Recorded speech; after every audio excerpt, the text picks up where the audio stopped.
Cases అంటే మీరు చూసిన చాలా భయానకమైన రేహానా అని ఒక అమ్మాయి ఆమె షీ వాజ్ మ్యారీడ్ 17 times 17 సార్లు 17 సార్లు ఆమె ఆ రోజు దట్ వాజ్ ఇన్ 90s మన దగ్గర అప్పుడు ఫోన్స్ అవి అన్నీ లేవు కదా ఎక్కువ so she wrote a letter to her mother మా తుమ్కో 17వాं దామాద్ ముబారక్ mother congratulations you got 17th సన్-ఇన్-లా.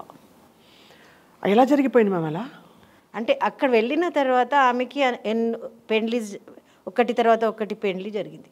అలా చేస్తూ పోయారు అక్కడే. ఎవరు చేశారు అది? షేఖ్లు ఒక ఆయన డివోర్స్ ఎందుకు ఇస్తారంటే ప్రామిస్క్యూస్ అని చెప్పి డివోర్స్ ఇచ్చేస్తారు 15 daysలో. మళ్ళీ ఆమె ఇంకొక అక్కడ కూడా బ్రోకర్స్ ఉంటారు.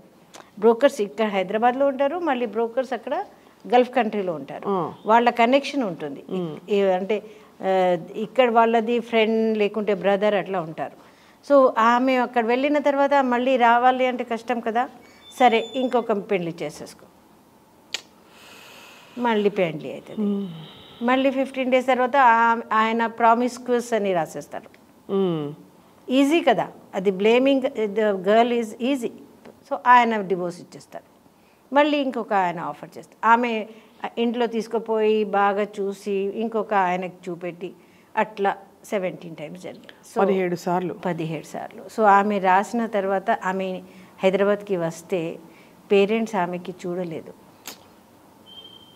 నువ్వు మా ఇంటికి రావద్దు అని చెప్పేశారు. సో ఆమె ఇక్కడ వచ్చి ఏడ్చి ఏడ్చి వెళ్ళిపోయింది. అది 90sలో జరిగింది. ఇప్పుడు ఎక్కడుంది మ్యామ్ తను? ఆమె వాపస్ రాలే, అక్కడే ఉన్నారు. ఏం చేస్తున్నారు, ఎట్లా ఉంటున్నారు? అక్కడ ఏమవుతుంది అంటే వన్స్ యు ఆర్ 35 క్రాస్ చేసిన తర్వాత మీరు రోడ్ మీదనే. సో క్లీనింగ్ అది పని ఉంటుంది చూడు, అటువంటి పని వీళ్ళకి ఇచ్చేస్తారు గవర్నమెంట్.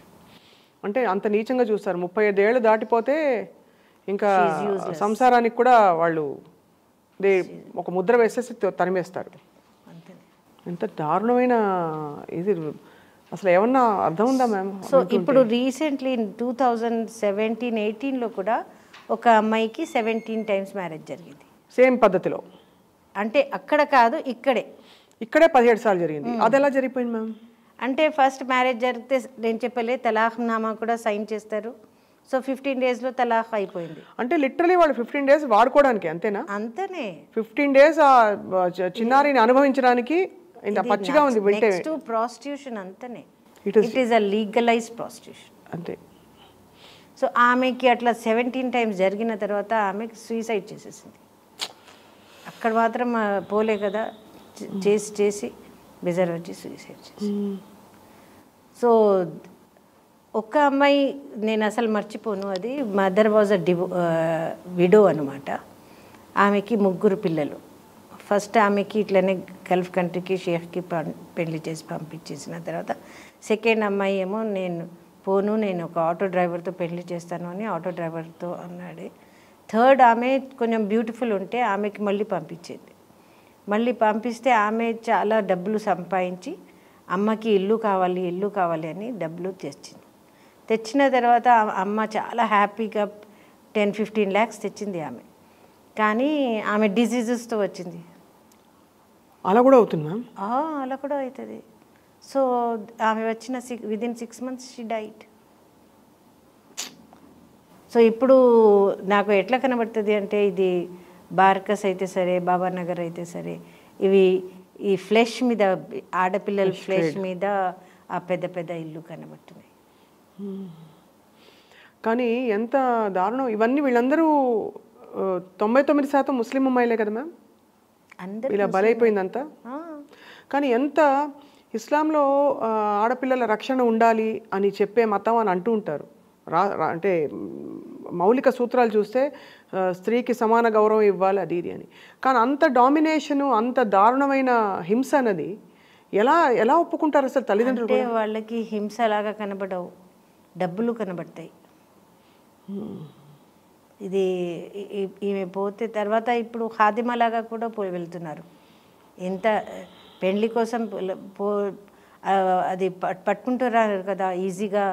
సో ఆధార్ కార్డులో ఎక్కువ ఏజ్ చేసి ఖాదిమా పోస్ట్ మీద వెళ్తున్నారు. అక్కడ మళ్ళీ ఇదే పని. ఇప్పుడు రోజు జరుగుతూ ఉంటుంది, ఇప్పుడు కూడా జరుగుతుంది. ఇప్పుడు వాట్సాప్లో మ్యారేజ్ జరుగుతుంది. అట్లీస్ట్ అప్పుడు షేక్ వచ్చి ఇక్కడ చూసి చేసేది, కానీ ఇప్పుడు వాట్సాప్లో ఫొటోస్ పంపిస్తారు, మళ్ళీ ఎవరిది వాళ్ళు లైక్ చేస్తారు, వాళ్ళకి ఖాదిమా పోస్ట్లో తీసుకుపోతారు. అక్కడ నుంచి రెస్క్యూ అయిన వాళ్ళు తిరిగి వస్తారు కదా మ్యామ్? వస్తారు. వాళ్ళు హింసల గురించి చెప్పారా? చాలా చెప్తారు. వాట్ కైండ్ ఆఫ్, అంటే they go through lot of torture ma'am? Lot of torture.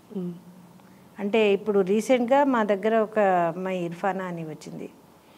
ఆమె వాళ్ళు మీ పాస్పోర్ట్ తీసుకుంటారు, మీ చేతిలో పాస్పోర్ట్ ఉండవు, మీకు ఎక్కడ పోవాలి కనబడవు, ఇల్లు మన దగ్గర ఇల్లు దగ్గర ఉంటాయి కదా, అక్కడ చాలా దూరం ఉంటాయి. సో ఈ ఇంటి నుంచి ఆ ఇంటికి వెళ్ళాలి అంటే కష్టం. సో ఈమె ఏం చేసింది, కొంచెం ధైర్యం చేసి పాస్పోర్ట్ మెల్లగా తీసుకోలేదు. పాస్పోర్ట్ కోసం ఎక్కడ వెళ్ళాలి, ఎంబసీకి వెళ్తే బెస్ట్ ఉంటుంది అని ఆమె చెత్త పారేసి వస్తాను అని చెత్త తీసుకొని బయట వెళ్ళి చెత్త పారేసి ఒక డబ్బులు కూడా లేవు ఆమె దగ్గర. బాధపడి బస్సులో కూర్చొని బస్ వాళ్ళతో డబ్బులు అడిగి ఎంబసీకి వెళ్ళిపోయింది. ఇండియన్ ఎంబసీకి పోయి ఇట్లా నాకు హింస జరుగుతుంది, నేను ఇండియా వాపస్ పోవాలి అంటే పాస్పోర్ట్ ఇచ్చారు.